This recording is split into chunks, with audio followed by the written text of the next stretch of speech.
I'm Justin Stone from EliteBaseball.tv, and today's most common hitting misteach is the idea of staying back. And where this came from, I believe, is the idea of hitting coaches knowing that we have to get our backside energy to transfer into the baseball. And you see players that have the issue of landing heavy on their stride foot, and if you polled most hitters on where they get beat, I would say 7 or 8 out of 10 times when we do get beat, it is out in front. But by coaching the idea of staying back, we get hitters in an incorrect mindset of staying over or through their backside in both the negative move and the turn portion of the swing. So what we end up having here is overcoaching the hitter to turn or spin on his backside without correctly getting energy transferred through my lower half into the upper body and through the baseball. And this starts in the stance and the loading process.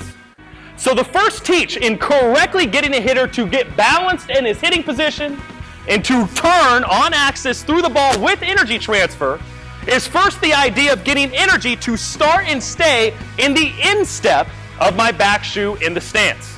I call this instep pressure or arch pressure. So if I put a line through my middle toe, through the tongue of my shoe, then up my shin, the pressure in my stance, whether narrow or wide, starts and stays on the instep of that shoe. When you get hitters thinking stay back, oftentimes at the beginning, in their stance, they're already over their shoe, applying energy directly into the ground. I want to apply energy in my instep, if you've almost thought of it, as applying pressure at a 45-degree angle against the ground. So if you notice, my knees are always inside my ankles when I'm in this position, as opposed to the hitter that is thinking stay back is often over his backside with the knee directly over the ankle. And this too can happen in the negative move. In the backside, I want to stay firm, where I'm almost posted up on my back leg as I rotate around my rear hip in the negative move. I have very little torso or head movement rearward when this happens. Hitters that get taught to go back before they go forward or to stay back and really emphasize that point get over their backside and have a lot of head movement backwards with their torso and their upper body. When this happens, the energy transfers to the outside portion of my leg. And the issue in that is a timing one, not timing with the pitch, but timing of when body parts are moving.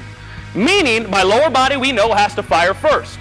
The rear knee is the first domino that falls to begin that chain reaction of kinetic energy. And that happens during the stride. Back knee getting inside the shoe. But when I get to that overload position where knee gets over or outside the ankle, even if the back knee gets back inside the stride foot, it often happens late. Already my lower body is late in the turn, which means my upper body is going to be starting to swing before the legs, and I'm not going to get as much energy to transfer into the ball through my lower half. So the correct cue should be maintaining instep pressure, loading against and around my backside instead of through it. Because then the hitters that continue to think stay back past this point end up striding with what we call a reach. Their back knee hangs over their shoe, my stride foot reaches forward, and I often spin on my backside with my heel kicking out. Again, we call this a false turn because the lower body is turning, but very little energy, useful energy, is being provided in the swing. There are hitters that do reach and then can shift to center before they hit, but oftentimes here too with amateur hitters, their lower body drive or turn is late and the upper body started to do the work too early. It's a very inefficient way to transfer energy and we're not getting the use of our lower half. There are big league hitters that can do this successfully. Ian Kinsler is one that reaches and shifts to center, but he still gets his lower body to drive first. So be careful of using the coaching term of staying back. As long as we maintain instep pressure, and my back knee and stride foot advance together in what mostly we call a traditional stride, we're going to have a hitter that gets to a strong hitting position centered, anchored to the ground, using his lower body energy first to propel the swing, and then we know we're efficient in the swing, efficient in the energy transfer, and getting everything out of that hitter's body.